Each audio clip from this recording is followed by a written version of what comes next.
in a world where trauma is real, where people seek out distraction from their internal lives and relationships with others,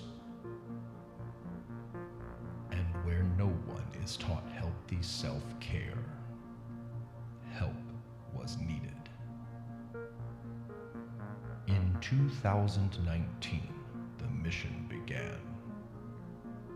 Find a way to help people understand and better their mental health. Seek out ways to explore relationships and how they work. Fight against the stigmas that surround counseling and therapy. And, most importantly, do all of that so you don't have to be a therapist to understand it. Hey everybody. Welcome to Season 2 of Therapist Theater. I'm your host, Josh Treese. I'm a practicing therapist in Music City, USA, and every week a guest therapist, counselor, or social worker joins me here in the theater to talk about a movie that we've seen and what relationships or mental health issues it highlights. This week's guest is Sarah Aughtman. Sarah is a therapist here in Nashville and works with men and women of all ages who are looking to deepen relationships with themselves and others. She's also the founder of 3 Buckets, a dinner party game that helps individuals connect in a meaningful way with their people. Thanks so much for downloading today's show. Make sure you subscribe so you don't miss any future episodes. And while you're doing that, help other people find the show by giving it a 5-star rating and writing a review for it in the podcast app. Get comfortable, baby. I've got a full tank. Dim the lights, raise the curtain, and start the previews. Welcome to the theater.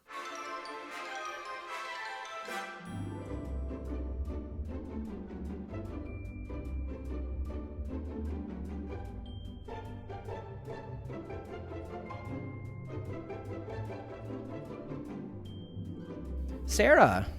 Hello. Hi, welcome to the theater. I'm so excited to have you on. Oh, thanks. I'm so excited to be here. Yeah, so we're doing things a little bit different. Last week, I think, was the beginning of the shows that are going to be all recorded kind of remotely while we've got our social distancing modes turned on. That's right. Obviously want to observe, hygiene and healthy practices and slow the curve and do what we can to take care of ourselves and everybody else. Yes, I appreciate so that. thanks for being flexible and being willing to do it this way. Absolutely. I've never done a podcast. I've only done one other podcast, and I've definitely never done one virtually. So this is a totally new experience. Yeah. I'm excited. Well, I mean, obviously plan A would be that we get to sit in the office and chat, in person, but we'll just have to do a round 2 on all the guests that we got to do remotely. Yes. Because by far my favorite part about doing this is getting a chance to meet everybody. And I think you're like the 61st or 62nd guest. And out of every guest I've ever had, I've walked away just super glad to have met everybody and also having learned so much from everybody that I get to sit with. Yeah. That it's just super cool. Yeah, I'm a fan of this podcast, and I was telling you earlier when we were doing sound check, it's a little bit like I'm listening in the car, but now I'm like in on the conversation. And I get to say something to you, and you get to say it back instead of me saying it to the air. So it's interactive. Yeah, it's interactive this time. So I'm excited about that. Maybe on future shows, what I'll do is out of nowhere in the middle of talking to somebody, I'll say like, "Isn't that right, Sarah?" And you'll be in the car. Exactly. And you'll be like, "What?" Like, oh yes, I love that. I used to listen to, do you know who John and Hank Green are on YouTube? I don't. John Green was the guy that wrote The Fault in Our Stars and Paper Towns and Looking for Alaska, kind of like YA books. Okay. They've been doing a YouTube channel for like ever since YouTube first came out. Wow. And they have a podcast, and it is people, I guess, write in, and then they say this ahead of time, but they give dubious advice to them. Okay. So I think it's like kind of halfway good, halfway bad advice, and they're kind of recognizing it as such. And they had a guest write in one time that says something like, hey, I love listening to your show while I'm cooking, but I need you guys to be a little bit more boring because I get so engrossed in the show that I've already burned like 3 or 4 things Oh, that's because awesome. I've forgotten to check. And so after they got that in, every episode, at some point during the episode, John would yell out, "Check the stove!" So that's I can't wait to hear what you're gonna the phrase you'll use for me. Maybe we can come up with one by the end of this. I love it. I love it. So I like to start every conversation that I have with a guest with the question, why therapy? Why do you do what you do?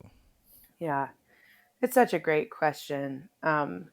And at the same time, I get the feeling a little bit when people ask me this, like, what do you do for fun? Like, it kind of feels similar to that question because you don't really stop to think all that often. Maybe, what do I do for fun? Do I have hobbies? Like, what am I?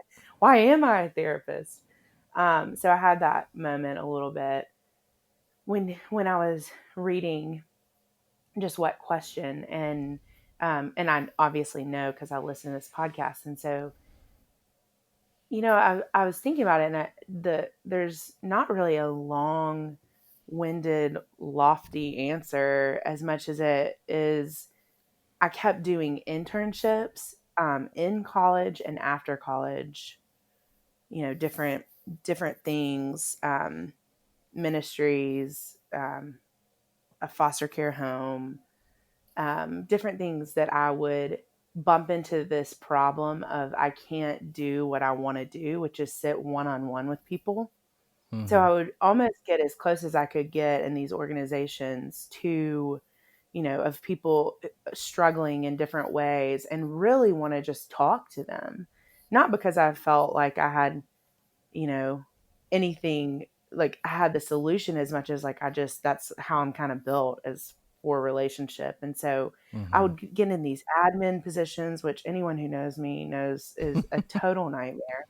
Um, and so I just kind of woke up to this concept of, oh, I'm going to need a master's degree to do what I want to do, which is really contrary to what I would have told you I was going to do in college because I went to college for the people. Like I did not go for Mm-hmm. school. I mean, I did okay. I did well enough in school, but I had no intent of doing anything after that. So getting a master's in marriage and family therapy was like so not in the cards until it kind of became this thing out of necessity, more than What anything. did you get your undergrad in? Human development and family studies. So, That sounds so fancy. yeah, right.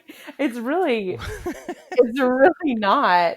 It was one class. I think it was one class. Lifespan development was one class, and my whole major in undergrad was one class Yeah.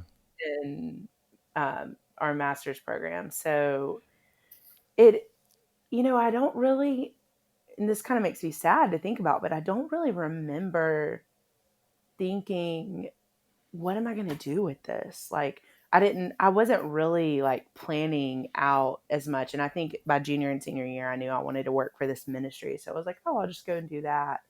So I Mm-hmm. wasn't really considering like my future career plans. So you went into ministry after your undergrad. Hmm. Um, I was in ministry for 10 years before I became a therapist. Oh, wow. That's amazing. And yeah, I did primarily middle school ministry. Okay. But towards the end, I was doing a lot of high school and college. Hmm. Um, but I found, and this was something that did not connect to my Y therapy like directly, but I can look back and see connections. But when I got hired in my first full time job in ministry, the church I was at in San Diego had a pastor on call every day, Mm. and I was the 8th guy hired, so I became the pinch hitter. And I really just, if somebody had a sick kid, or some other reason why they couldn't be there, I filled in for them. Uh-huh.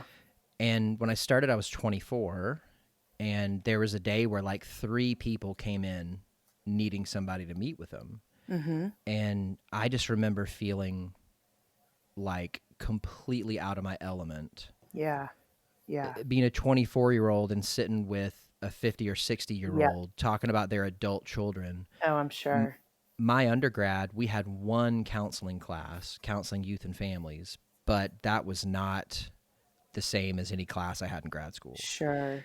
And, you know, I think after that, I just realized, man, pastors do so much counseling and have so little training in it. Mm-hmm. Mm-hmm. Really, all they have to go off of is what they know about the Bible and Mm-hmm. their own personal experience. And Right. having been a pastor myself, I know how much of a mess I was inside. Yeah. And Yeah. that's not to say you can't offer, you know, counseling to somebody if you aren't being perfect yourself. I don't believe that, but Yeah. I think that's why as clinical, you know, therapists, you know, we get taught skills. We don't get taught to rely on Right. ourselves. So it becomes a muscle that we work out Right. and practice. Yeah. You know, being in it now and looking back, I realize, Mm-hmm. I didn't have any skills at that point in time to lean on Mm-hmm. because of my lack of experience. Whereas now, I Mm-hmm. don't have, if I have a client in front of me, I don't have to have gone through what they have gone through in Mm-hmm. order to help them. Right. Yeah. Yeah. I was going to say there's also for pastors or for people in ministry, there's also this like maybe a public perception in some places or in some ways that they are supposed to be equipped to counsel. And so Mm-hmm. it's, as a pastor, I'm sure it's hard to be able to navigate of like how to refer out or when to refer out to be able to say like this is really out of my wheelhouse and you need professional help as well as pastoral support, and Mm-hmm. I so appreciate pastors who know the difference and are able to have the grace and the humility to be able to say like, hey, I know some people that could help you and it's not me. um yeah.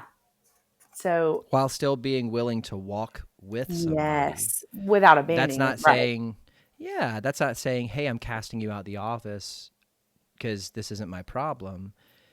But right. I think, you know, you don't necessarily have to be a therapist or a counselor to just care about somebody. Mhm, So mhm. even saying, hey, I think I know somebody that can help you with this better than me. And also, let's go grab coffee, you know, Yes, even yes, so, you know. yes. Um, so it sounds almost like what you're saying is that you feel like therapy chose you. Yes, I would say absolutely. The irony is people in my life probably saw it coming a lot. Like no one in my life, especially like childhood friends, high school friends, college friends, like nobody is surprised that I'm a therapist at all. Mm-hmm. And I wouldn't say I'm really surprised. I'm just still kind of shocked that I did the work to get the degree and get the Oh, license. yeah. And I'm more surprised at that and less surprised at the actual process of sitting with someone because it's really the only thing that I feel equipped to do in the world. Hmm. Whether that was going to be ministry or this or some other avenue to just be with somebody, to be with people. I've always just been so people oriented since I was a little girl. So it Yeah. did, I think, in some ways choose me. It's a good way of saying it. Let me ask you this, because it sounds like after your undergrad Mhm. that, you know, you said you did several different types of internships, and each time you found that you had a different type of fulfillment when you got to sit with people one on one. Yeah. How did you move from realizing that that lit you up into saying to yourself, hey, that fits inside of the therapy jar? Like, how did you realize that that could be therapy? Um, I think I had an internship supervisor from one of my internships, and she told me, hey, you should really consider going to get your social work degree because you can do your Hmm. master's in social work because you can do so much with it. And when she said you can do so much with it, I'm like, yeah, but I only want to do one thing. Mm-hmm. And so starting to say things like that my senior year of college, it kind of began to, I just began to realize like, oh, okay, I think this might be what I want. Like it never felt like this definite thing of like I am supposed to go to school and this one track mind at all. It was just kind of like following the next little urge of like, okay, like the next step is probably going to be to like think about where I would want to live or where I would want to apply and things like that. So it was such a slow unfolding. Mm-hmm. But people saying things to me or asking me questions that really helped me understand more of what was in me. Yeah. Had you been a client in therapy before you pursued it as a career? Yes, I had. Um, I started therapy when I've been in and out of therapy since I was 20. Mm-hmm. So I went once in college and then once when I got in grad school and then on and off since then as well. In college, was it like a campus counseling service or center? No, I actually drove to, I lived in Auburn. I went to Auburn University and I drove to Atlanta because How far is that? it's 2 hours. Wow. I know. I had just had this recommendation through somebody, and I didn't know anything about therapy really, except for that it had really helped this person that I knew. And I just wanted to talk to somebody that wasn't in my family and that didn't know me, didn't Yeah. know my friends or my world. And so I went, and Felt safer? yeah, it did. And the referral, and this is a big thing that I tell my clients and my friends now too, or anyone who asks me, is like the person who is referring you really matters. Um, Mm-hmm. because if you want what they have, or you want um, the experience that they're talking about, like that's really important to pay attention to, not just somebody who is telling you, oh, it's kind of like hair, like, oh, who cuts your hair? I have really curly hair, so I'm always like, when I see a really good Same. haircut, I'm like, who cuts your hair? Like, not that many people know how to cut curly hair, and Yeah. so you just by asking and getting referrals that way. So yeah, it's a Well, and I long-winded. think for the most part, most people find a therapist through word of mouth. Yeah. And I remember even, before I think it was before I started applying to grad schools, I was asking my therapist, like, do I do, the licensed professional counselor track or do I do the licensed marriage and family therapist track? Hmm. Like, what's the difference? How do I pick? Hmm. And he was like, well, like, how did you come to find me as a therapist? Yeah. And I said, somebody recommended you. And he Hmm. said, and what are the letters after my name? And I was Hmm. like, PhD? Yeah. And he goes, yeah. Did you pick me because of my letters? I was like, no. He Yeah. goes, yeah. So, I mean, A, it doesn't matter a ton. Hmm. It Hmm. matters a little, doesn't matter a ton. Right. But B, what matters more is, developing a reputation and helping people to where they feel appreciative of what's happened and then they would recommend you to others. So true. So So that makes a true. lot of sense. So you had been visiting this person in Atlanta Hmm. and 20, so you're probably like a junior in college, Hmm. something like that. Yep. When did you start? Was it in these internships after that you started feeling this pull towards it as a career? Did it start getting shaped that early? Yeah, I would say probably so a year later, like a year after I had gone to therapy, I was in my senior year. And I would say the pull started because I really loved my first counselor, and she was so and what I think is so amazing about it, and I say this often, is I just loved the way I felt in her office. Mm. Um, and I was 20, so I mean, if you think about conversations you were having when you were 20, it's probably not deeply recorded into your brain. But so I remember a few of the things that we were talking about, and I remember a few things she said along the way.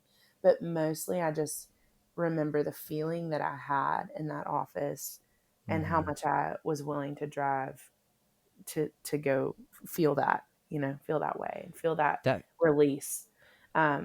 So I think a year later that memory had stuck with me, but I didn't know what it was like, you know, telling me, so to speak. Like I didn't Mhm. understand why I kept reflecting on it. Now everything makes sense in reverse, right? Like Oh I look yeah. back and I'm like, oh yeah, that was totally because that's what was like kind of happening for me as I was like awakening to this desire to do it. But so I can remember around senior year starting to think like, wow, I'm still thinking about Judy, Yeah. who was my therapist's name. But yeah, I would say the pool started a year later.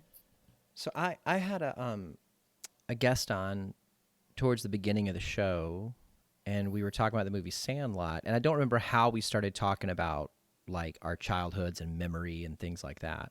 Mhm. But he made the comment that we remember things that we have strong emotions attached to. Mhm. And so, because of that, we may not remember like every detail, Yeah. but we remember how we felt in those scenarios. Oh yeah. And so, it sounds like, when you were meeting with Judy, Judy Mhm. just made you feel safe and Mhm. seen and Yes. heard, and she made you feel like you mattered. Yes. And, that's healthy attachment. Yes, it is. And so, I think in any case, when you find another human that helps you feel that way, I think driving any amount of distance or time, you just go, yeah, great. Yeah. That's part of the deal. I'm willing to do it. Yeah. Doesn't Count matter. the cost. Yeah. Who cares? Yeah. Yeah. Um, is there any part of you that like, well, let me do this in a way that's not projecting, because like I my do this all the my time. yeah, my original therapist, like Mhm. I felt like I received such a gift from the Mhm. work that we did together. I wanted to give that gift to others, Yeah. or I wanted to help them get it. Like, Yeah. because I don't think that therapy is so much I've got a thing that I'm giving to you as it is I'm helping you find something that's already inside of you. Yeah, absolutely. And I think that the whole experience with her totally impacted me, but it wasn't like I know a lot of people have this story of like I had this therapist who helped like kind of save my life in terms of helping me wake up to responsibility and Mm-hmm. change and all of those things, which is incredible. And then the story goes, and then I learned that through my own growth I could go and do the same thing for people, and which is kind of what I hear you saying a little bit, which I love that story. Eh, But it wasn't as much it's just not. I'm trying to think. I think all along I've always wanted to help people, and that's always been mm-hmm. such a large part of my story, but I never. I guess you just have to be helped in order to help, and she was part of that process, but Yeah. not maybe the main thing. Yeah. She was a step in the path. Yeah. And maybe the journey was continuing to refine and uncover and develop, Mhm. you know. Um, it's funny to hear you say like maybe you have to get help before you can help. I think in grad school and after, I used to think, hey, if you're any kind of quality therapist, you better have gone to therapy, because Mhm. otherwise, how do you know what it's like to Yeah. sit on that couch? Yes. But I'll tell you, like through doing the show, I've interviewed a couple of people that said they had never been to therapy before they started doing it, and they articulated to me really brilliant reasons why that was actually helpful to them. Yeah. Like they talked about how they could approach choosing a modality to Mhm. practice, like a worldview to practice out of, Mhm. uh, almost like with a blank slate, like without biases. Yes. That maybe if you had been seeing a therapist beforehand, oh, like me, so like I didn't know what modality, what type of worldview my therapist that treated me had, Mhm. but when I was in grad school, I kept thinking back to it, trying to figure it out, Yeah. Yeah. and then thinking, if I can reverse engineer what he did, Yeah. then I'll be a good therapist like him. Yeah. Versus, a couple of these guests said, no, I was able to kind of weigh everything equally and Yeah. see what fit with me the most. Yeah.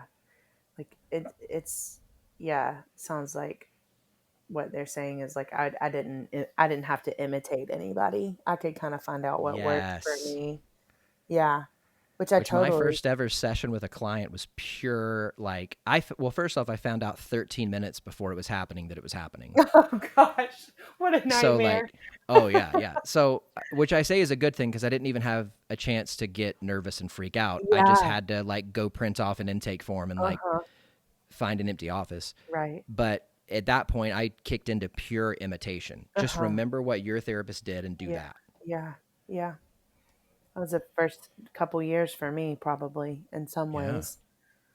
Um, which is, I think, okay too, to lean on what someone else has given you while you're buying time to find your own way a little bit. It's like Yeah. learning from other people. I think we do that in relationships in general a lot. It's part of like, I guess, growing up and growing into Hmm. something. I Um, think a lot of life is like that. Like, mhm. especially when you're like an adolescent, maybe in your early young adult years, it's almost like you're trying on hats, Yeah.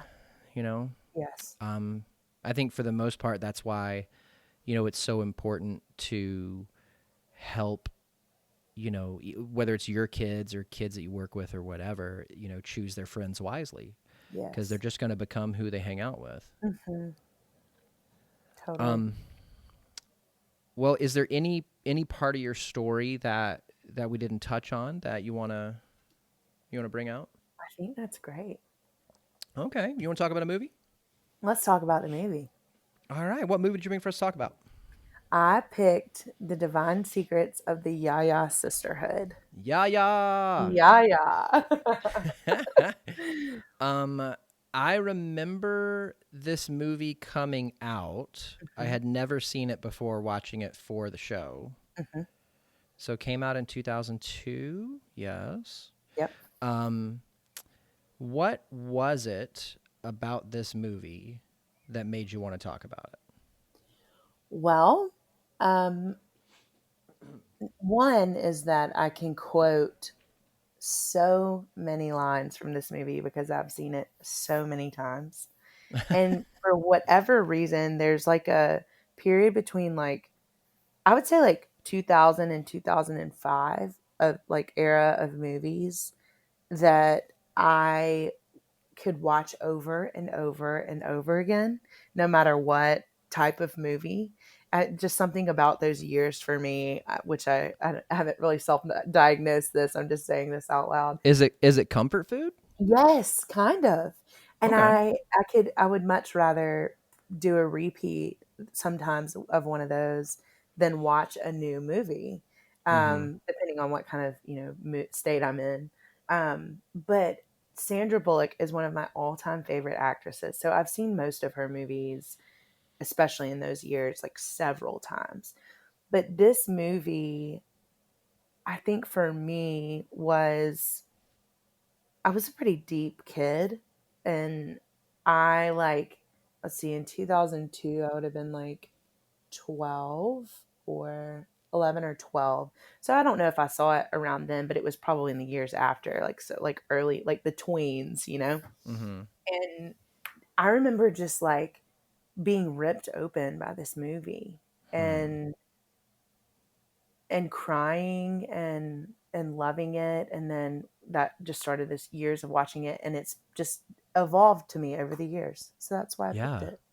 It sounds really like so I'm a big fan of story, like in Mhm. general, Mhm. and I think that the best stories have a timeless quality to them. Mhm. That when you can engage with them and you're in one part of your life and you see, a certain thing coming out of them, you hear a Yes. certain message coming out of them, and then maybe, you re-engage with it at a Mhm. different point in your life, and Mhm. you may see a different message, or maybe like a more evolved or a more complex or multi-layered message coming out of Mhm. it. Then it's like the best stories, as you grow, they don't change, but they add to, I guess. Mhm. So well said. So well And it said. sounds like maybe this is one of those for you. Yes. Absolutely it is. And it's just also on top of it being a powerful story, it is a story about stories. Um Mm-hmm. Oh so yeah. it's kind of layered in there is just the the story is kind of about the power of a narrative, Mm-hmm. Yeah. which I really appreciate in this season of my life. I think that something that occurred to me while I was watching it towards the end, and I think that this is maybe like a cliche in our profession, but of course, like cliches are cliches because they're true, Mhm. is that everybody makes sense in the context of their own story. Mhm. And I mean, we'll unpack that a little more, but I feel like that was really, the journey of Sita and Vivi in the movie was the daughter getting more context for who the mom was. Yes. And it allowed her to maybe have a different perspective in relating to her mom. Yes. Yes. So tell me I mean, tell me about this movie and why it hits you so hard. Yeah. I think that I watched it again this morning for I don't know the 100th time in my life, just to refresh my memory. And I laughed and I cried just like I do every time. It's like you said it. I guess it does really move me. And I think that watching it this time is what struck me so deeply is how Sita, the daughter, changes in light of the full story. Mm-hmm. And also how the mom, Vivi, changes in light of sharing the full story. And I think just the power of narrative in our lives, the stories that we tell ourselves and the stories that we tell other people and how we kind of live into those is so powerful. So to watch and understand where Sita is coming from her childhood, like obviously she has every reason to be angry and every reason to be outraged. Um, and to watch that kind of change and evolve as she learns more information. But also, I just laughed so hard this morning of like how much she is like her mom. Oh yeah. Well, there's even And that part in the trailer where, it shows her mom hitting the phone against the table. And yes, and then like the very next cut is her doing the same thing, yes, even though they're in two different locations. yes, yes. And I do what we do with as therapists. I think my one of my ways that I operate is definitely taking a look at childhood messages, Mm-hmm. which seems to be so excruciating for people, and it is for me as well. Mm. Like I know the pain of that, But I've been really amazed in the past, 3-4 years that I've been doing this, of like how protective we are over our parents. How protective we can be and defensive we can Mm-hmm. be as humans over our parents, and just that how hard it is to tell the truth about what happened.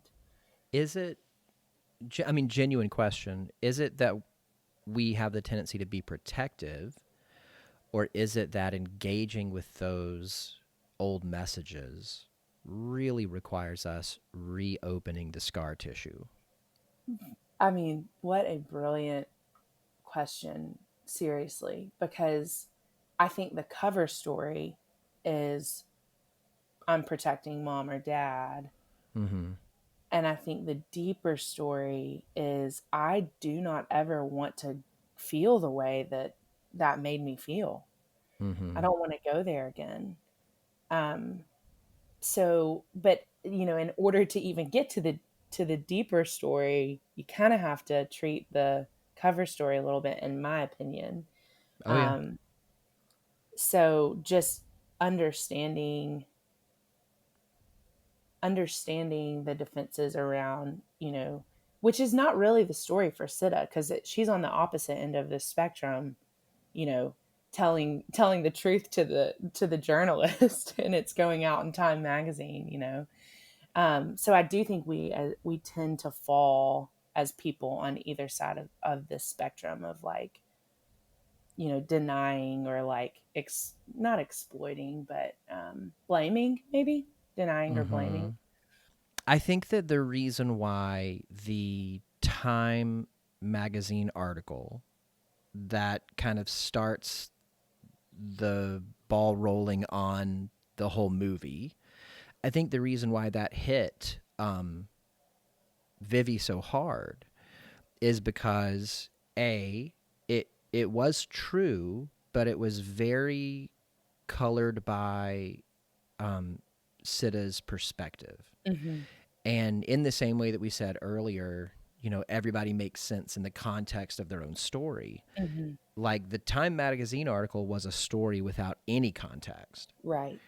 And so, you know, Vivi seemed like a character to me that didn't lack self awareness completely, Yeah. but that had an immense amount of shame Yes. about the things that she had gone through and dragged her family through. Yes. And here was a telling Mm-hmm. of the thing that she was the most ashamed of Yeah. in a way that wasn't from her own voice. Yes. Well said. And I think, and that's why she calls Sita at the beginning. That's why she gets so upset, is because it kind of reopens that shame. Yes. And she doesn't know what to do with it except to do what she's always done. Mm-hmm. So the scene of her just raging around the house, cutting things out, and sending it to her daughter, and Mm-hmm. Sandra Bullock's character engaging in that and just sending it back. They're just both doing what they've always known to do, and I just think it's kind of amazing that that's the only way that they know to relate, because maybe the truth is really that painful. Like, it's easier to do all of those things and fight like that than it is to sit down and have the really painful conversations that they, start to have throughout the movie, or this painful stories that begin to unfold throughout the movie. Yeah, and I think shame it's such an important but such a tricky emotion to deal with. Mm-hmm. And I think in an effort, I mean, even if we say you're not dealing with it, you are dealing with it. Yeah. You may not be confronting it, but you're dealing with it. Right. So, like, I mean, sometimes people, if they are experiencing shame and they don't want to lean into it and process it, they try to Mm-hmm. transfer it to other people through anger. Mm-hmm. It's the whole, you feel shame and then you start yelling at somebody else, Yes. because of how you're feeling. You're trying to get them to feel it so you don't have to. Yes. And sometimes people feel shame and they say, you know, this is going to be too, probably not consciously, but this is going to be too tough for me to deal with. So I'm just going to cut off. I'm going to either withdraw or I'm going to cut that person out of my life so I don't have to, I think like what you said, have these difficult conversations. Yeah.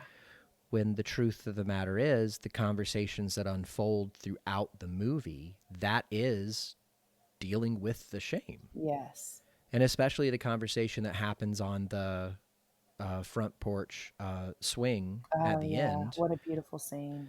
between Sita and Vivi. You know, that was almost like a, I mean, certainly it was like a healing kind of restorative conversation.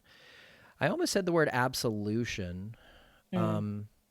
Maybe that's just Vivi's story like sticking in me, because so many times during the movie she would go to confessional, you know, to try to get absolution from the things that she Yes. knew.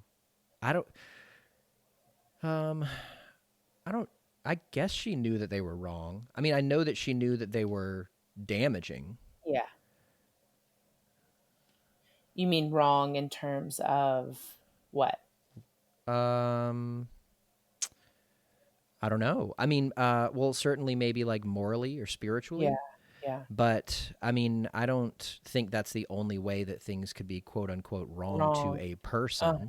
Uh-huh. You know what I mean? But I think in her framework, Yes. I think at certain points in the story, that's kind of where she punted to. Like, Yes. I'm in trouble. Yes. I'm out of control, or I don't know what to do. So I am going to turn towards my higher power. Which even the way she does that, knowing more of her childhood story made sense to me. You know, the way she, like you saying she's in trouble. It's like she was in trouble a lot when she was little with her, in her mom's eyes. You know, she was being really wrong. So even the way they developed, you know, the writers kind of developed her relationship with her higher power, it it kind of reflects a little bit of that, which I thought was like a super cool. I don't, you know, I'm not a movie analyst, but it was a cool depiction. I think a realistic depiction of a lot of times what happens is we end up mimicking that same feeling with God. So I picked up on that part this time. Yeah. So there's a couple of YouTube channels that I subscribe to where folks will, like, I guess, analyze movies and scripts and pick apart things like that. And I subscribe to them because I think they're super interesting and because I'm a nerd, but also because I think that like certain things that they bring out, I think are very like universally true. And there's this one channel called Lessons from the Screenplay. And yesterday they put out a video on the movie Parasite, which won Best Picture this past year. Yes. I haven't seen it yet, but I want to. But in this video, they were talking about symbols and motifs. And they said that a symbol is an object or a image in a movie that comes to, you know, be imbued with some kind of meaning, whether it's an explicit message or an implicit message. Like it's pretty clear, like, oh, that's significant and it means this. Yeah. And then a motif is when they bring back that symbol over and over again to where it becomes a theme. Okay. And so like in Parasite, they talked about I think it was called the viewing rock, and how it represented one of the characters' like desire for like to get out of his class or his station and achieve wealth and fame and, you know, security and stuff. And in this movie, I couldn't help but notice the significance of Vivi's ring. And so I wanted to ask about that a little bit, because the first time I remember seeing the ring in the movie was when her father gave it to her. I want to say it was at like a party or something like that.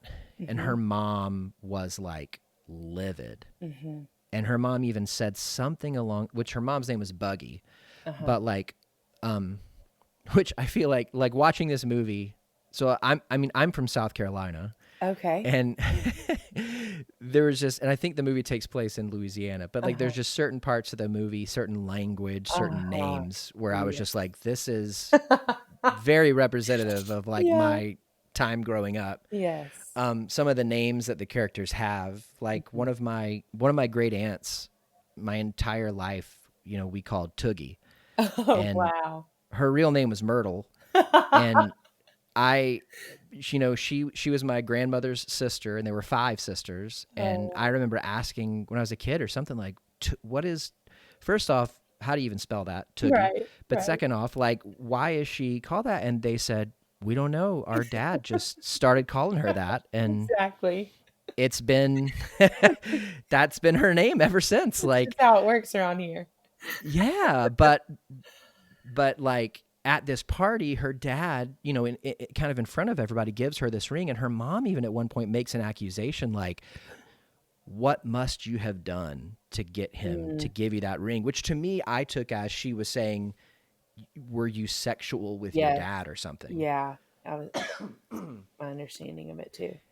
And then like, I think maybe later on that same night, Vivi's in her room with the other Yayas, Teensy, Niecy, and Caro. And then her mom comes bursting in to pry the ring out of her hand.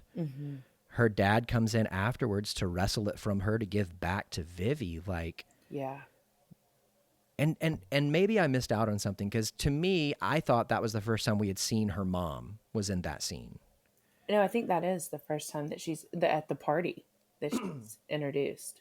So what did the ring mean to her mom? I think that it meant her, like, her dad's affection, like her Buggy, Vivi's mom. I think that it's the ring symbolized what she couldn't have, which was her husband's adoration or love. And that's what Vivi did have. And I think that that's what I think the ring is, it kind of is this picture to me of like the very thing that, I don't know how to exactly say it, but like it gave her so much and cost her so much all in one. The mom or Vivi? Vivi. But I guess to Vivi's mom, it represented what she couldn't ever have or could never get. What did you see about the ring? I mean, I was really wrestling with it. Like, I didn't know what to make of it in that scene, because in that scene, I was like, this is the first time I'm seeing both the mom and the ring. Like, why is it so important? So in that scene, I don't think I have a good read on. It's really kind of what you said earlier, things make sense in hindsight. So it's really like further down in the movie that I can kind of start to put a finger on it. I think that the next time that we see the ring is, I think, when she is trying to get the money to go to rehab. Yep. When she pawns it. Yep. So does she pay for her own rehab? Or, because I thought I remember at one point them saying that it was involuntary. Yeah, it was involuntary. I can't remember in that exact scene what I don't feel like it's paying for rehab. Maybe it's paying for when she went away. Like, she just... Because I know it wasn't paying for the flight in the airplane. She did the gas thing for that. Right. But I remember her going to the pawn shop, getting a big stack of money and a ticket on top of it, which was the ticket in case she wanted to get the ring back. I can't remember either.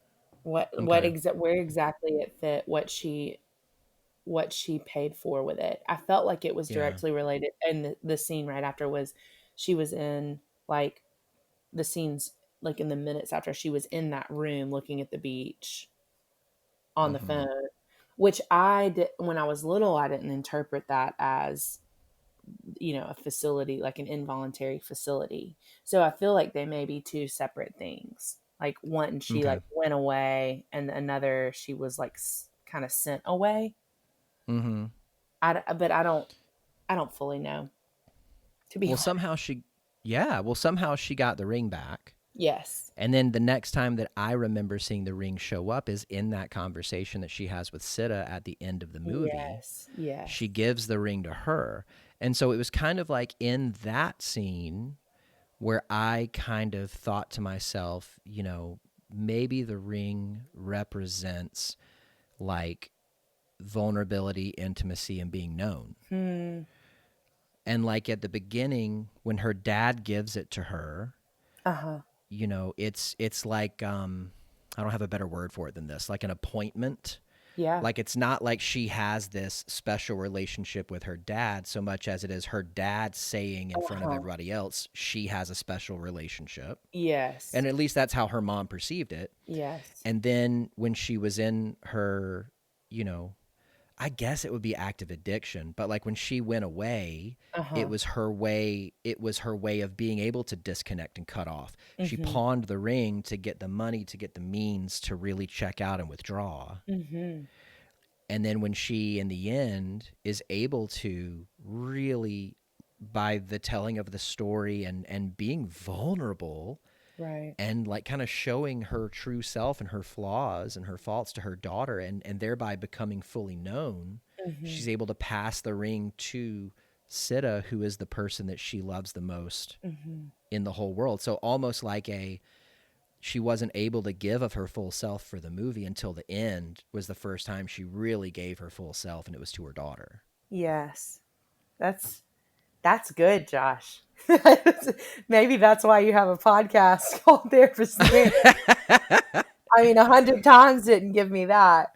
But I love that. I love it so much, and um, maybe even like throughout the movie, it's the ring was representing the counterfeit of being known, you Hmm. know, and the counterfeit of delight, and then at the very end, kind of the redemption of the real deal. Yeah. Like this is Yeah. really what it takes to be known, is really to do the hard work of telling the fuller story, the bigger story, and even the painful and shameful parts of it, allow you to give somebody else, especially your kids, your heart, and in return, give them the courage to give it back to you.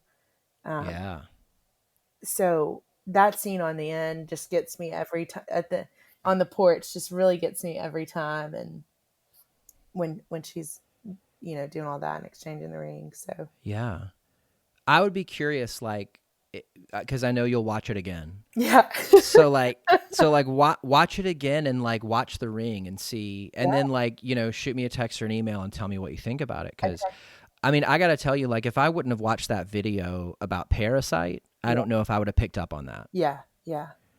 And now I've seen Parasite, so you saying that makes a ton of sense to me Yeah. with that movie. Oh, I'll send you a link to that video like when we're Yes, done, please. Yeah, I would love to see it. so you can watch that I can because learn how to analyze this. movies.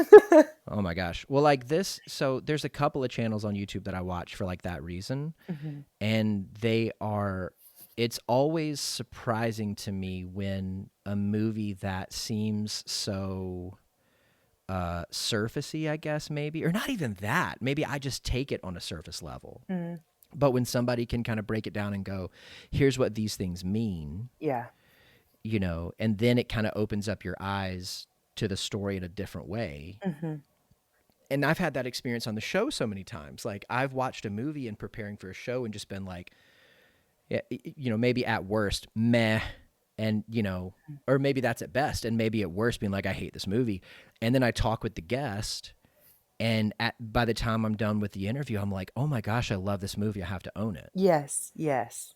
And it's that it's that power of perspective. Like when you talk to somebody who I guess maybe like identifies with something or is passionate about it or really loves it, it changes how you see it. Yes, I totally agree.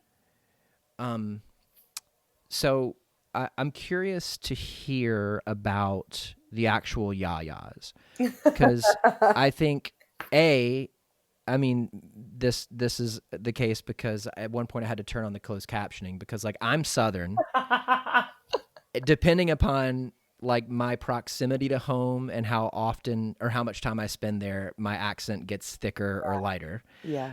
But I mean, I had to turn on the subtitles at some points because I was like, "What?" Um, but you know, the YAYA Sisterhood, it's Vivi, it's the mom, Mm-hmm. and it's her three, friends. I was a little unclear on the relationship of the three friends. Were they all sisters?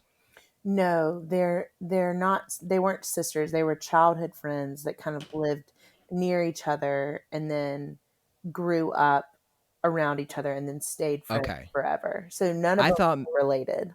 Okay, I thought maybe Vivi was like on her own and the other three were all sisters to each other and then okay. No, yeah. So then that part at I guess it's towards the beginning where Vivi goes to I think it's her aunt's house Mm-hmm. and she's sitting at the dinner table Mm, and the little boy that's at the dinner table says some horribly racist stuff. mm-hmm. The other two people that are with Vivi, are those yayas or are they Yes, those are yayas. The okay? the little girls, you mean? Yeah. Yes. Yeah. Those are there was I think the one of the girls like couldn't go on the trip, and so the other two were two of the yayas. Okay. Okay. So then they were like sent that was like her aunt's house. That was their cousin, I guess. Uh-huh. Um okay. That makes sense. What was it that you think like bonded besides blood and the oath that they took? Like these women together so strongly. Yeah. I I think that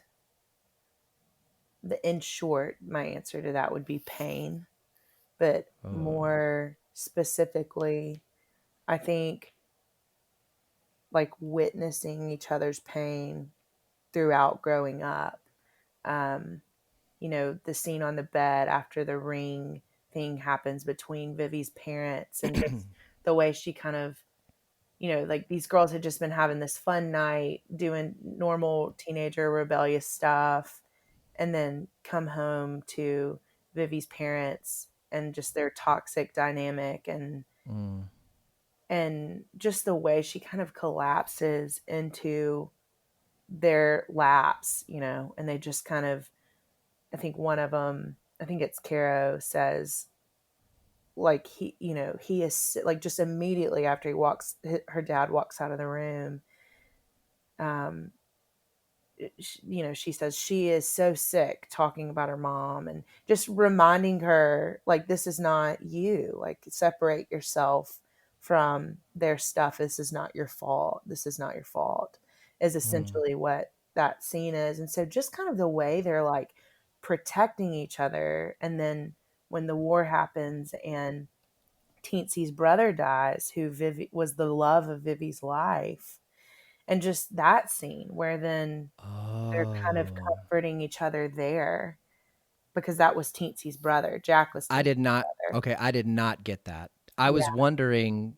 why is it that one of the Yayas is significantly more upset yeah, than Vivi was? And like the part where Teensy finds out and she like takes the bottom of her dress and wraps it over yeah. her head as she collapses on the ground. Well, that was Teensy's mom, Oh. and that's and she was French, and so Teensy was sitting on the bed in that scene, and Vivi was holding on to her because Vivi had walked into the family finding out that Jack died at the war. And so the whole scene is of the mom's hysteria, and saying, you killed him to the father, you did this. Mm-hmm. And then, the aftermath is, I think, I mean, that's kind of just pain that Yeah. bonded, I think, them even deeper. And the willingness to hang in there with each other. Yeah. And once you see somebody that low, and their lows, and have been so present with them, I think it makes you maybe even like the Yayas are, and not in maybe even so healthy ways, um, Hmm. or appropriate ways even, but so protective over each other when that pain resurfaces. Well, I mean, it's I think it's a cliche that, I mean, like, pain reveals, you know, who a person really is. Hmm.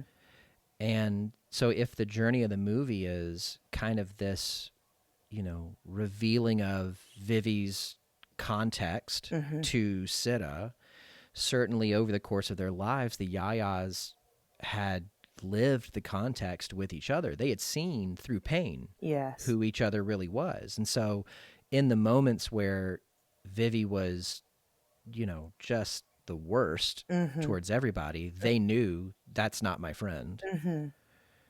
That's whatever it is that's going on, but that's not my friend. And so Yeah. I think that there's times like, the episode that I put out like 2 weeks ago on As Good as It Gets, I often wondered in that movie, why is it, Jack Nicholson is such an incredible jerk throughout that whole movie? Why does Helen Hunt, why does Greg Kinnear stick with him that whole time? Hmm. And I think in this movie it's infinitely more understandable Hmm. because the Yayas have so much context. They Yeah. have so The much full story. experience with each other. Yeah, that they know, the times that Vivi was the worst. Maybe it was the alcohol, maybe it was the Mhm. pills, maybe it was just the fact that she had been through so much pain and she was trying her best to manage it. Yeah. Yes. And even you saying that, what I noticed this time is thinking like it's like they're almost on the verge of enabling her. Mm-hmm. Or they are in a lot of ways. I think enabling her to be just absolutely ridiculous and high maintenance at times, and then other times they just will, have also the authority, I think, because they've been through what they've been through, to say like, oh, please, you're not Mm-hmm. like kind of, they're the only people who she'll kind of listen to, that will put her in her place and say, no, you can't come in. And, we're Mm-hmm. handling this. And, um, even the way that they're talking to Sita, I think she could hear a lot of what they had to say, because they know the truth of how crazy, her mom can be. They know her more truly than Sita knows her. Yes. And so what they're trying to do throughout the movie is give Sita the gift of her mother. Hmm. Hmm. Yeah, I think back to that part where like Teensy, you know, blocked the bridge with her car, and Vivi like slammed on the brakes and so close to her car, Yes. but was like, get out of the way. And Teensy, just stood her ground, was like, no. Yeah. And Vivi relents. I mean, she listens, Hmm. and I would imagine, if this story is like, a middle slice Yeah. of the lives of these characters, I would imagine maybe there's times in each of the Yaya's lives where the other three have had to, kind of tough love them. Yeah. I I absolutely think I think they could have made a second and third and fourth movie, and I always wonder about like, but what about Sida's siblings? Where are they? Where's Yes, the yes. where's the rest of the family? And What about the other two that crapped themselves and vomited everywhere? yeah, and then also today I thought of maybe what I give this movie would be to the oldest child of a family to watch, because so much more, you know, Sita is like 8 or 9 in these memories, where her Uh huh. younger siblings are like 3 or 4. And just the difference, not that the memory is any less impactful, or that the trauma of it all is less impactful, but Sita keeps saying over and over again, like, this isn't, she, in one part of the movie, she says, this isn't some GD recovered memory to Yeah. one of the yayas, which if you're listening and you don't know what a recovered memory is sometimes that can, surface in therapy or you remember something. But I think what she's trying to say is, I didn't remember this through therapy. This has been something that's been with me my It's whole it's been life. on the surface. Yeah.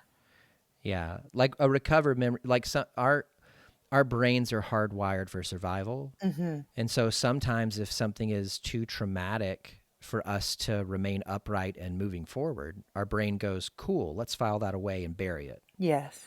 And then in therapy, sometimes the work is in order to, we talked earlier about, childhood messages, in order to fully engage with the hurt of the past to provide and get healing, Mm-hmm. you have to, I don't know about dig those things back up, but you have to re-engage them. Mm-hmm. And what Sita was saying was, this isn't something I had to re-engage. This is something that's been on the surface forever. Mm-hmm. And she said at one point, I've been through 15 years of therapy. Yes. So Um, much money. She talks about thousands of dollars she spent on it. yeah. Mm-hmm. Yeah, I've got a buddy who, I think he has 3 kids. And he told me at one point, in his will, a higher, I don't know what the numbers are, but a higher percentage of inheritance is going to his oldest Hmm. because his oldest was more, I guess, aware of all of the craziness that was happening in my buddy's life and in his marriage Mm. before they started getting therapy and help and that kind of Mm-hmm. thing. And so I think in the same way of Sita, the oldest is going to have memories that aren't necessarily needing to be recovered because he was old enough to retain. Yes. Yeah. And so my buddy was like, so he's getting, when I kick the bucket, he's getting more because he Mm. deserves more because he had to last through more. Mm. Wow.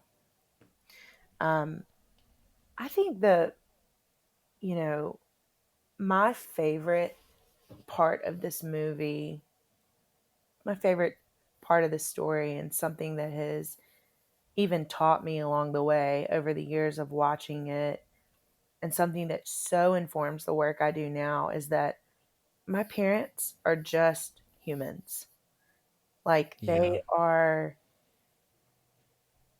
yeah, there's stuff, and there's stuff with everyone's parents, and it's not a matter of diminishing it or, making it the biggest thing ever, but just understanding first and foremost, like the fundamental understanding that my mom and my dad and your mom and your dad and so, my clients' parents, that first of all, they're just humans. And a movie could be made like this, maybe not as extreme, but about most anyone's life, of just all of the terrible parts of us and all of the amazing parts of us. And just the, I've always loved the way they depict the highs and the lows of Vivi as a mom. Mm-hmm. It's like, oh my gosh, this is so hard to watch because she's not all bad. Because if she was just all bad, this wouldn't be a movie. It would just be so Right. easy to Yeah. hate her. But I Or just, it'd be a very different kind of movie. yeah, Very like Mommy Dearest or something. yes, exactly. Yeah. And so I think that, kind of to sum up what I'm trying to say is this idea, I think that the denial or the blame, neither will serve us in the end as much as just the truth of the fuller story of, we don't all have the luxury of maybe of knowing our parents' childhood wounds, but Mm-hmm. understanding that they're not all good and all bad, but they are people, I think Yeah. will allow us to further heal, um, and also allow ourselves to be more human. That sounds a lot like acceptance. Yes. Yes. That's Um, exactly what I'm trying to say. yeah. I mean, I think I said this a couple of weeks ago, but like I had a moment like that in my own therapy where, in my relationship with my dad, we've had our challenges, and my therapist confronted me on, hey, what do you think it would be like if you accepted your dad for just who he is? Yeah. Because so much of my anger that I had towards him was because he wasn't. I really wanted I have a mentor who has been my mentor since I was 18. Mm-hmm. Um, and for so long, I wanted my dad to be like him. I didn't want him to be my dad. I wanted my dad to be like him. Yeah. And so a lot of my anger and hurt was that my dad would make different choices and have different actions than my mentor, which he's a different person. Mm-hmm. And so my therapist confronting me on, what if you just accepted your dad for who he is instead of wishing he was somebody different? Ooh. Oh yeah, that was like a gut punch. Mm-hmm. And I think that phrase still hits me today because there's still times that I feel hurt and angry at my dad. Yeah. And so my therapist's voice will ring inside of my head, reminding me of that. And I'm like, crap. Yeah. Like, what if I just accepted him for who he was and didn't hold him to these expectations or wishes or whatever they are? Mm-hmm. Yeah, I think what's so cool about what you just said, I keep using the word cool. I need to find a better podcast word. Cool works. I think what makes I always say I probably say dude more than any other therapist. So hey, there's got to be somebody that does it. There you go. So I think that what I really like about what you just said is that I immediately think, oh, yes, like, because when I accept in someone else that that's the way they are, I can accept myself a lot more too. And a lot of the things that I, don't like about myself or resist about myself, not by way of resignation, like I don't want to work on them, but just by way of acceptance of like, it's okay that I'm not perfect today. It's okay that I have hurt somebody's feelings, and it's okay that my feelings are hurt. But just that level of, it's amazing to me how that level of acceptance around our family stories really translates to our own self-acceptance too. Yeah. And I think with acceptance comes compassion Oh yeah. and relationship. And I think as tough as it is to accept others for who they really are and show compassion towards them, that's a master's degree. Accepting ourselves and being compassionate towards ourselves is the PhD. Like, there are times where it is so, not even there are times, it is so much tougher to practice acceptance and compassion towards yourself than it is other people. Yeah, I agree with that. I definitely agree with that.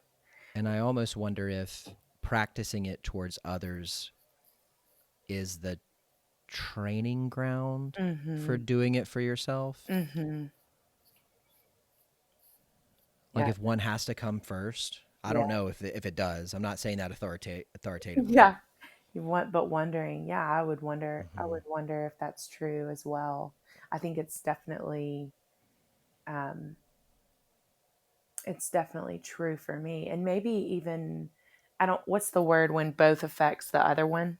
Not transactional, but Symbiotic? yeah, kind of what if it's kind of what I'm thinking is, what comes first, the chicken or the egg? Yeah. I think they both impact the other so much, the way that we, both the way we think about ourselves and treat ourselves and others affects the other one. Yeah. What do you think? So you mentioned before, Vivi being in love with Jack and him dying in the war. She ends up marrying Shep, who I think is Sitta's father. Yes, is it his father? Okay. Yeah. there's a couple of times in the movie where they kind of talk about, it seems like all the other characters recognize that maybe Shep loves Vivi more than she Mm-hmm. loves him. Mm-hmm.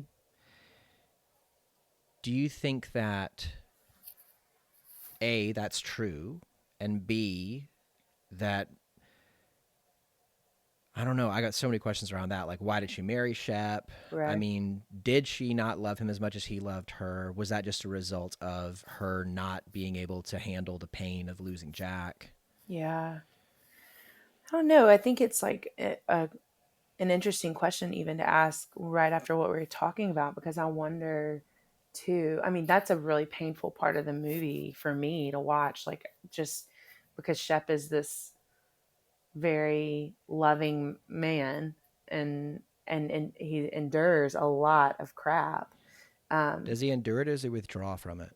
Because I kind of pegged him as a withdrawer a little yeah, bit. passive for sure. Mm-hmm. Um, yeah, I think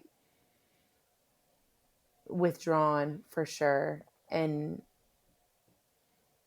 but he is a loving might not be the word I want to use there. Gentle, Yeah, uh, yeah, I like that.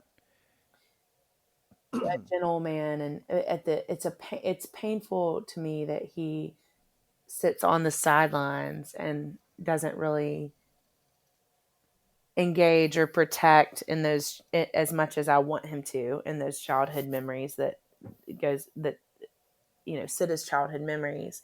But it's also really painful to me that it takes to the end of their lives to have the conversation that he and Vivi have at the end of the movie, Mm-hmm. of just kind of coming together and having the first real conversation in the entire movie that they have. Um, but I wonder if it's not Vivi's shame that keeps her from Shep, um, Hmm. and keeps her maybe from everybody but the Yayas. I mean, shame's MO is isolation. Hmm. So, I mean, I feel like that's probably it. Yeah. I also had this thought just now as you were talking, like maybe, I mean, these are characters in the movie, so they're not actually real people, but real people are complex. They're never just one thing. Hmm. So, like, I don't want to say that Shep was just a withdrawer because Hmm. I don't know the line between withdrawing Hmm. and having good boundaries and just not engaging. Yeah.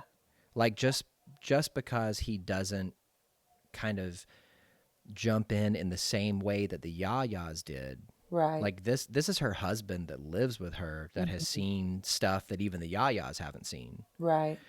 So I don't know. Maybe it's withdrawing. Maybe it's him knowing in order for me to maintain my sanity, Yeah. I can't jump in every time she, Right. you know. Like the beginning, the opening scene of her being on the phone and then the Yayas coming in and making her the Bloody Mary. He's in the background reading his newspaper completely unfazed. Just And at like, one point, yeah, he walks into the kitchen as she throws a plate or something. uh-huh. It looks like it goes 2 inches from his face and he doesn't even flinch. I know. Which is just to show, I think, how long he's lived with this kind of erratic behavior. He's like Yeah. used to it. Where was he? There was the scene that happens right before Vivi gets committed Hmm. where the kids all get sick Hmm. and some kind of stomach bug or something. And she begins to try to clean them up, but then she gets overwhelmed. And we find out later, like, in an effort to, I guess, cure her alcoholism, she had sought help from a doctor. He gave her some pills to take that were like Hmm. just, I mean, wrecking her, making her. I don't even know what the symptoms were, but whatever they were, they made her more volatile. Hmm. Um, and so she, at one point, plugs her ears with her fingers, shuts her eyes really tight, is yelling, "Shut up!" She's starting to dissociate. Yes. Dissociate. I'm probably putting too many syllables on that.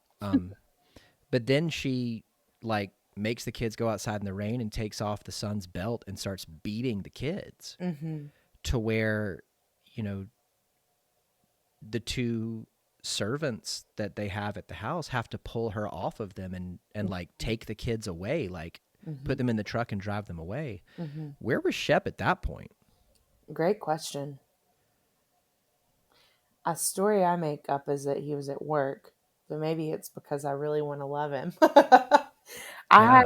I have no idea where he was. I think that's kind of maybe a bigger picture of the story. Yeah. Well, I know that Shep and Sitta, I would have liked to have seen more from adult Sitta and adult Shep. Hmm. Because I know that they have a special bond, because there's times in the movie where they show like Vivi kind of, you know, having an episode, and then Sitta as a kid coming up to Shep and be like, "Don't worry, Dad, I'll make dinner," and him saying thank you. So it clearly, like, they have this war bond together. Yes. So I would have liked to have seen a little bit more in the adult relationship between the two of them. Yeah. I mean, I appreciate every scene in the movie that is there of them, though. It's a very tender. Every time they're together as adults, it is a very tender scene. I think just they're kind of, for better or worse, both survivors of Vivi. Oh yeah, yeah, trauma survivors. Mm, yeah. Is there anything else in the movie that you want to touch on? Yeah, I was gonna say, I think one of my favorite parts of the movie is when Vivi, I think she's praying with the candles, like in the yard, the scene where she's talking to God, Yeah, the or talking sparklers, to I think. Mary. Yeah. And Yeah. she says which is kind of, she's doing kind of like a bargaining prayer with God, but she says, like, I take full responsibility, I take full responsibility. And then later on in the movie, she's talking to Connor, who is Was she Sid. doing that on behalf of Sitta's marriage? Was that what she was doing that for? Well, yes, Okay. her for her, and then later, around the same topic of, she's talking to Connor and trying to explain to Sida's fiance Connor, explain more of just um, what's her what Sida's life was like. And as she's talking to him, she says something like about her own childhood and about her mom. And she says, my mom didn't ruin my life. And, like, I did the damage to myself, most of the damage to myself. My mom didn't do it. And it's just kind of, it begins kind of to shift in the movie, which I think is such a powerful thing, because it's like this ownership begins to kind of shift of, like, yes, all this stuff happened to me, and I did all those things to myself and to other people. What she did to herself harmed others as well, her kids being the first and foremost. But I just love this concept of, like, yes, no matter where we've come from and what's happened to us and how bad it was, ultimately at the end of the day, we get to decide if we're victims or not. Like, we get to decide if we want to take ownership and kind of change the story a little bit and not become exactly what was done to us. And so I think that this is a really powerful movie because of that. Like, it's showing, like, ultimately at the end of the day, we are in charge of what we make of this one life we get.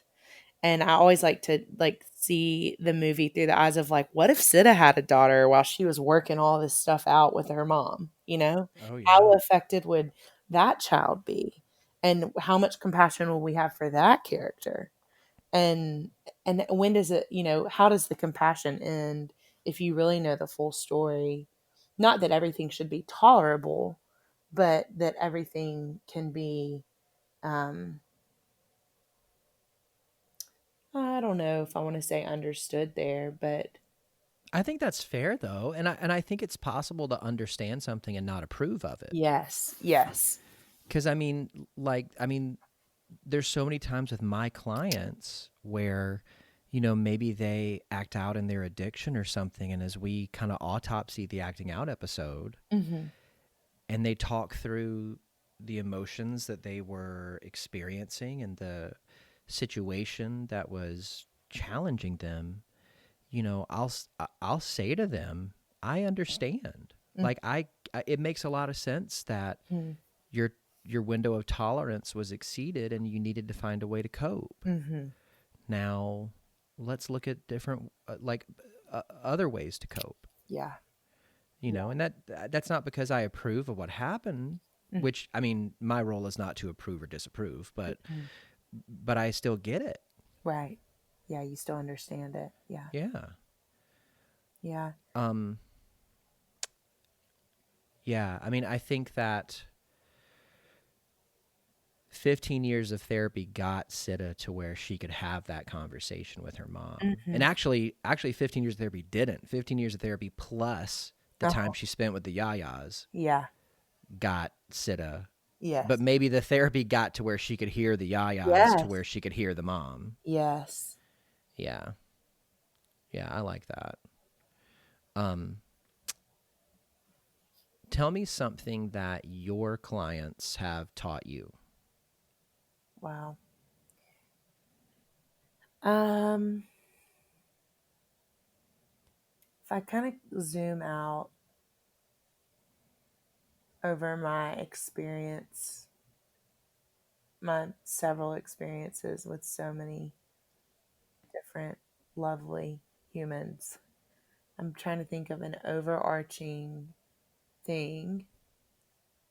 And I think what I would have to say is what I've learned about being a therapist with the people that I have had the privilege of coming into contact with in the therapy room is that staying committed to the process, even and especially when you're not seeing immediate results, really is worth it in the long haul.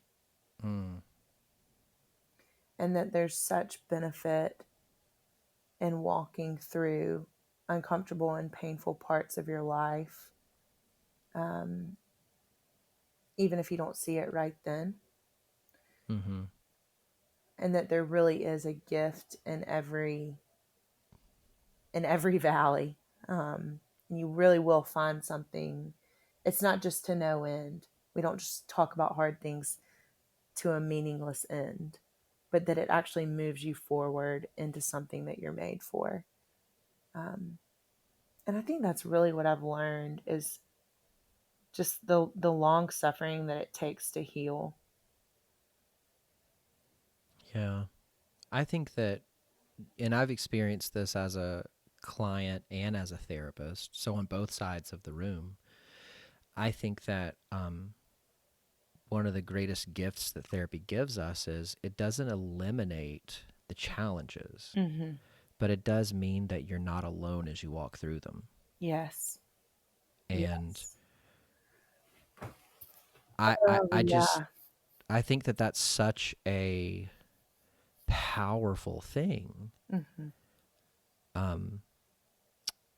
And I think it was something that was so difficult for me to understand as a client that I think it's like I don't know, like it's a motivator in my work as a therapist because it kind of is that extra little nudge whenever I feel like, I just don't know if this client is getting it the way I want him to get it. Mm-hmm. And I go, hey man, remember how hard-headed you were? Yeah. Yeah. And maybe it's not even a matter of being hard-headed. maybe it's because maybe they do get it, Yeah. but they just can't take the step yet Yeah. for whatever reason. Right. For whatever reason. Fear, unwillingness, whatever reason. Timing. Yeah. Yeah. But like, Yeah. yeah, I think that one of the greatest gifts that my therapist gave me was letting me work on my own timetable, Yes. you Oh, know? yes. And so I think That's that such a gift. it's something that I try to keep in mind too. It's like it's not my work, so I don't get to set the timetable. Yes. Yeah. And sometimes that's tougher than others. Exactly. Yes. What something you just said reminded me of, it's a quote that I will botch, but um, it's it's not pain that's insufferable, it's walking through it alone that's insufferable. Yes. And so the pain in life is here regardless. I mean, we're here. Life is just life is painful, and right now more than ever that's an inescapable truth. And what is unbearable about it is not so much that it's painful, but if we choose to continue to isolate and walk alone in it, uh, Yeah. versus reaching out, whether that be to a therapist or just to another human being in some capacity. Yeah. Well, I mean, as good as a therapist is, 1 hour a week. Right. Isn't going to change much. Yeah. Well, I mean, it might, but it has to be practiced outside of the therapy room. Yeah. Yeah. And therapists aren't necessarily on demand, no matter what the commercials for BetterHelp or Yeah. whatever the Mm-hmm. other services will tell you. Mm-hmm. Having text contact with a therapist 24 hours a day just Is a seems like real it's relationship to yeah, and it the seems way like it's it's not designed. teaching how to self-regulate. Mm-hmm. Yeah, I agree with that. Yeah, I think like 1 hour a week, like you said, I totally agree. It changes things. But it has to be in the context of more resources and more people, and it has to be in the context of a human willing to do work outside of that 1 hour. Yeah, the therapy session can get you new tools. Mm-hmm. You have to practice using the tools Yes. outside of the therapy session. If I which I don't have a kid, but if I had a kid and he was learning baseball and I bought him the best baseball bat there is, he's Mm-hmm. still got to practice swinging the bat Mm-hmm. Yes. or else he's never going to get a hit. Good analogy. Yes. So right now Mm-hmm. we're in a global pandemic. We've got social distancing happening. Mm-hmm. So I think the question of tell me something you do to take care of yourself is especially relevant right now. So, I mean, tell me something that you do to take care of yourself. Yeah. Um, Ironically, these things that I try to incorporate into my life outside of quarantine are two staple things in my life right now, which is one, I limit the news. I limit Ooh. visual news. Mm-hmm. Um, I keep up in different ways, and right now I'm checking the news once a day in the morning. Um, and even though it's changing a lot, I think that I can survive 24 hours and the big Why the news. morning? I think I want to know if there's any kind of parameters that will affect my day. Okay. Um, like if there's anything that, yeah, and the nighttime feels just disruptive. Like I don't want it to be the last thing that I think about before I go to sleep. Mm-hmm. Um, which you could do that either way. It might not be the first thing you want to think about when you wake up, but it just works for me to do it in the morning and look at it, read it, and then be done with it. And so that's kind of a practice. I don't check the news every day outside of quarantine, but I check it enough to stay in the loop. Mm-hmm. And that really has helped this whole thing for me. I mean, um, I feel like I'm able to be a little bit more present and a little bit more calm. Just, staying in my life and what I have to do, and staying as present to my clients virtually as I can. So that's really helping me right now, not just be constantly disrupted throughout the day. Um, and the second thing that I would say I do to take care of myself is I just try to limit technology in general, like my relationship with my phone. I try to, the best of my ability, um, when I go on a walk, I try to leave it at home. Um, Mm-hmm. when I am in a conversation with someone, I don't check my text messages because I know I need eye contact.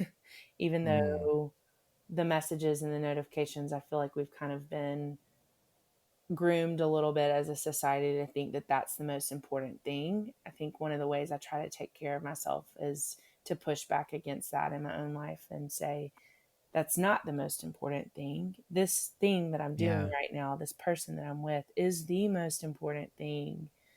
And just kind of separating myself from my phone in Have you general. read Digital Minimalism? No, I haven't. Oh man, this is gonna be your new favorite book. Okay, I'll Yeah, look it I'll up. read it. Yeah.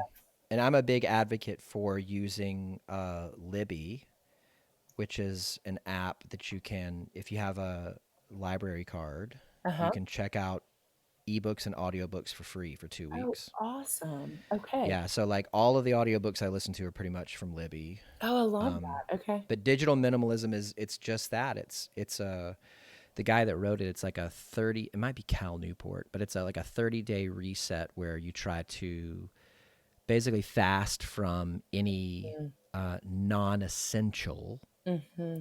digital things for 30 days. So he's recognizing that, if you got a job where you got to answer emails, Yeah. that's essential. You Yeah. can't go without that. Yeah. But then you try to then at the end of 30 days kind of look and go, all right, what gets added back in, Yeah. and what doesn't. So it's almost like Whole 30 but for your digital life. Yes. Yeah.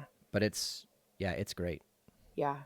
That's awesome. I will Sounds definitely. like exactly what you're talking about. Yeah. Yeah, I have a mentor. She was my supervisor. Her name's Jenny Black. Um, Oh, she was on the show 2 weeks ago. was she really? Has her Yeah, that's how episode I. come out? Yeah, Oh, I can't wait to listen to it. she's the one that did As Good as It Gets. Oh my gosh, I cannot wait.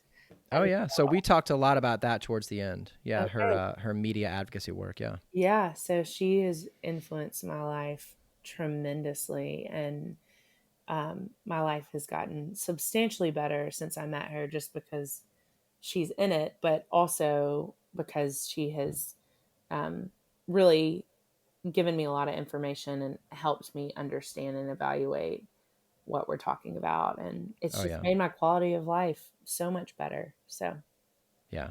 I think she might have been the last guest that I got to record in the office oh, wow. Yeah. before all of this I'm started jealous. happening. I'm jealous of both of you. um, yeah, I think that that's something that I am continually trying to refine. hmm Um, Me too. be it, turning off certain notifications on the phone, but even using app limits and trying to budget Yeah. how many minutes a day hmm I'm able to engage with a certain app. And then, if that clock goes off, just trying to kind of accept, okay, hmm I've had enough for the day, hmm and let's look to do something else. Um, Yes.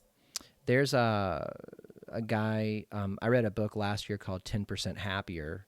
hmm The author is Dan Harris. He's an anchor on Good Morning America. Okay. But he, I've heard of this book before. yeah, he had a panic attack live on air. Oh, wow. And then that led him, this was like 10, 15 years ago, that led him into a pursuit of meditation and mindfulness. Okay. And so now he's got this company called 10% Happier. And it came from somebody was asking him about it. And he said, well, something along the lines of, does it make your life better? And he's like, I think it makes me 10% happier, and that's worth it. Hmm. And so I can't remember if it's in his book. He also has a podcast of the same name that I love, where he interviews other professionals and different teachers and people about their own mindfulness practices, but Mhm. he talks about creating a bed for his phone, Huh. which for him, he has a walk-in closet that's not like giant, because he says Yeah. he has the phone's charger in that closet. So when he gets home at night, because he's a news anchor, he really needs to be able to engage with certain things. Right. He takes the phone, puts it on the charger in the closet, but he leaves the sound on. So in case somebody from the station needs to get a hold of him, he can hear it and then go to it, Yeah. but it's not on him, Yeah. you Yeah. know? That's And awesome. a little while ago, my wife and I started practicing just inside of our door that we come in at. We've got a little table where the keys land and the wallets land and that kind of stuff. So Hmm. just leaving the phones there. Yeah. And Totally. if you want to get up and look at something, you just go over there and look at it. But something about those extra 10 or 15 steps, Uh-huh. It makes you think. slows you down. It does. It does. It makes Yeah. you aware enough to realize what you're doing versus just the Mm-hmm. reflex of grabbing. Yeah, I started sleeping with my phone in a separate room about a year or so ago, and it has drastically changed my nighttime, Huh. routine because I have to think or read or just fall asleep. Yeah. Yeah. So that's been really helpful for me. So let's say that somebody was listening to the show today and they are thinking to themselves, man, Sarah, so great. Feel like I can connect with her. Would love to see her as a client. How could they get a hold of you? So I'd say the best way to get a hold of me is through my website. You can do an entry into there's like a format you can reach out on my website, which is becomeyourself.co, not .com, Mm-hmm. which is confusing. I think I didn't realize how confusing that might be for some people, but it has caused some confusion. But it is becomeyourself.co, and you can just put in something into the info forum to reach out, and then I would call and talk to you. And what I say about every single time I get on the phone is like, hey, we may or may not be a good fit, but if we're not, I'm not the end of the road. Like Nashville is a therapy hub and I'm connected to a It lot of really is. amazing therapists. So I love that part even of like helping connect other, like whoever is reaching out for help if I'm not the best fit, to get them to connected. That's been a fun part of living in Nashville. Yeah. I always offer that to potential clients as well. Like, Mhm. if for some reason it's not me Mhm. scheduling or whatever, can you tell me a few more sentences about what you're looking for? Let me send out the call Right. and I'll do everything I can to help connect you with somebody. Yes. So the website is a good place. Anything else you wanna offer up to everybody? I think that's it. Okay, very cool. Well, Sarah, thank you infinitely, like so much, for coming on and being a guest. It was just such a pleasure to meet you, and I'm so glad that you did. Oh, thank you, Josh. I hope one day that we get to meet in person. But as for now, I Oh just yeah. enjoyed spending time with you. And it really is such a gift in this social distancing world just to have a long conversation full of meaning. So thank you Oh for giving yeah. that to me. Well, the coronavirus too will pass. I Yes. mean, one day we will all be able to come out of our hobbit holes and rub our eyes because we're in the sun again. Yeah. And I told my wife the other day, I bet it's going to be just like when Pokemon Go first came out. Like all of these strangers just being so friendly and embracing each other and being excited to see each other and talk. And Oh, I haven't thought about Pokemon Go in so long. oh yeah. Thanks for that today. Oh man, when it first came out, if you went to Centennial Park, like everybody wanted to talk to everybody else and they were so excited and friendly, and Yeah. then in like a week it was back to normal. Yeah, we thought it would never end though when Pokemon Mhm. Go came out. Yeah, Mhm. that's so Well, thank you so much for coming on. thanks, Josh. All All right. right.